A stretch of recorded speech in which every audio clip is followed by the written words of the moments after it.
So ಇದು ಬಸವನಗುಡಿಯ ಪರಿಸ್ಥಿತಿ. ಹಾಗೆ ಗಾಂಧಿ ಬಜಾರ್ನಲ್ಲೂ ಕೂಡ ಇದೇ ರೀತಿಯಾದಂತಹ ಒಂದು ಪರಿಸ್ಥಿತಿಯಲ್ಲಿ ನಿರ್ಮಾಣವಾಗಿದೆ. ಕಾರಿನ ಮೇಲೇನೆ ಮರ ಒಂದು ಬಿದ್ದುಬಿಟ್ಟಿದೆ. ನೋಡಿ, ಇಲ್ಲಿ ಬೃಹತ್ ಗಾತ್ರದ ಮರನೇ ಇದು.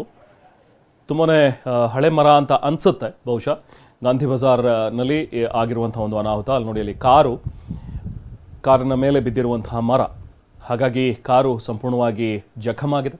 ಕೋಆಪರೇಟಿವ್ ಬ್ಯಾಂಕ್ ಬಳಿ ಮರವೊಂದು ಧರಾಶಾಹಿಯಾಗಿರುವಂಥದ್ದು. ಬೃಹತ್ ಮರ ಬಿದ್ದು i10 ಕಾರಿದು ಸಂಪೂರ್ಣ ಜಖಮಾಗಿದೆ. ನೋಡಿ, ಇಲ್ಲಿ ಬಾನೆಟ್ ಮೇಲೆ ಬಿದ್ದಿದೆ. ಹಾಗೆ ಅದರ ವಿಂಡ್ಶೀಲ್ಡು, ಪಕ್ಕದ ಸೈಡ್ ಗ್ಲಾಸಸ್, ವಿಂಡೋಸ್ ಗ್ಲಾಸು ಎಲ್ಲವೂ ಕೂಡ ಹೊಡೆದೋಗಿದೆ. ಪಾಪ ಈಗಾಗಲೇ ಆ ಕಾರಿನ ಮಾಲೀಕರು ಎಷ್ಟು ಪರಿತಪಿಸ್ತಾ ಇದ್ದಾರೆ. ಯಾಕಂದರೆ ನೋಡಿದ್ರೆ ಹೊಸ ಕಾರ್ ಅನ್ನೋ ರೀತಿಯಲ್ಲಿ ಕಾಣಿಸ್ತಾ ಇದೆ. ತುಂಬ ವರ್ಷಗಳೇನಾಗಿಲ್ಲ. i10 ಕಾರು ಬಸವನಗುಡಿಯಲ್ಲಿ ಕೋಆಪರೇಟಿವ್ ಬ್ಯಾಂಕ್ ಮುಂದೆ ನಿಲ್ಲಿಸಿದಂಥ ಒಂದು ಕಾರು. ನೋಡಿ, ಇಲ್ಲಿ ಒಂದು ಮರ ಉರುಳಿ ಬಿದ್ದ ಪರಿಣಾಮವಾಗಿ ಈ ದುರ್ಘಟನೆಯಲ್ಲಿ ಸಂಭವಿಸಿದೆ.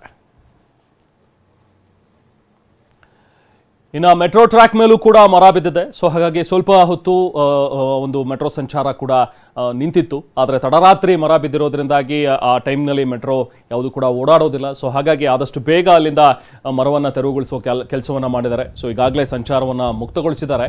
ಎಂದಿನಂತೆ ಮೆಟ್ರೋ ಸಂಚಾರ ನಡೀತಾ ಇದೆ. ಈಗ ವೈಟ್ಫೀಲ್ಡ್ ಮತ್ತು ಚಲ್ಲಘಟ್ಟ ಮಾರ್ಗದಲ್ಲಿ ಮರ ಬಿದ್ದಿದ್ದು.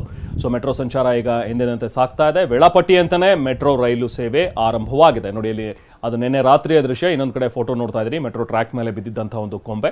ಸೊ ತಡರಾತ್ರಿ ಇದ್ದಿದ್ದರಿಂದಾಗಿ ಮೆಟ್ರೋ ಸಂಚಾರ ಇರಲಿಲ್ಲ. ಸೊ ಹಾಗಾಗಿ ಅಲ್ಲಿ ಯಾವುದೇ ರೀತಿ ಹೆಚ್ಚಿನ ಒಂದು ತೊಂದರೆಗಳಾಗಲಿಲ್ಲ. ತಕ್ಷಣಕ್ಕೆ ಆ ಮೆಟ್ರೋ ಟ್ರ್ಯಾಕ್ ಮೇಲೆ ಬಿದ್ದಿದ್ದಂಥ ಮರವನ್ನು ತೆರವುಗೊಳಿಸಿ ಮೆಟ್ರೋ ಟ್ರ್ಯಾಕ್ ಏನಾದರೂ ಹಾಳಾಗಿದೆಯಾ, ಜಖಮಾಗಿದೆಯಾ ಅನ್ನುವಂಥದ್ದನ್ನು ಕೂಡ ಪರಿಶೀಲನೆ ನಡೆಸಿದ್ರು ಮೆಟ್ರೋ ಸಿಬ್ಬಂದಿನೂ ಕೂಡ.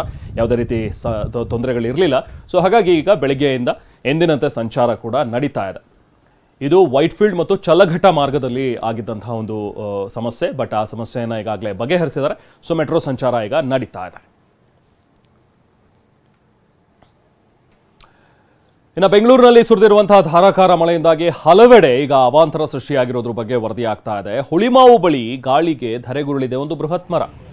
ಸುಮಾರು 206 ಕಡೆಗಳಲ್ಲಿ ಈ ಥರದ ಮರ ಉರುಳಿರೋ ಬಗ್ಗೆ ಮಾಹಿತಿ ಇದೆ. BBMP ಹೆಲ್ಪ್ಲೈನ್ಗೆ ಈಗಾಗಲೇ ಮಾಹಿತಿ ಬಂದಿದೆ.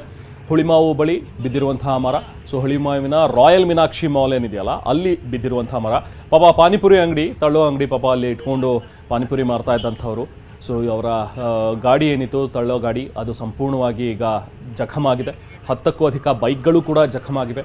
ಅದೃಷ್ಟವಶಾತ್ ಯಾವುದೇ ರೀತಿಯಾದಂಥ ಪ್ರಾಣಾಪಾಯ ಇಲ್ಲ. ಯಾಕಂದರೆ ತಡರಾತ್ರಿ ಇದ್ದಿದ್ದರಿಂದಾಗಿ ಜನ ಕೂಡ ಅಲ್ಲಿ ಇರಲಿಲ್ಲ. ಬಟ್ ಗಾಡಿಯನ್ನು ಅಲ್ಲೇ ನಿಲ್ಲಿಸಿ ಹೋಗ್ತಾರೆ. ಸಹಜವಾಗಿ ಪಾನಿಪುರಿ ಮತ್ತೆ ಸಂಜೆ ಬಂದು ಸ್ಟಾರ್ಟ್ ಮಾಡ್ತಾರೆ ತಮ್ಮ ಬಿಸ್ನೆಸ್ಸನ್ನು. ಬಟ್ ಆ ಪಾನಿಪುರಿ ಅಂಗಡಿ ಕೂಡ, ಆ ಒಂದು ಗಾಡಿ ಸಂಪೂರ್ಣವಾಗಿ ನಜ್ಜುಗುಜ್ಜಾಗಿರುವಂಥದ್ದನ್ನು ಗಮನಿಸ್ಬೋದು.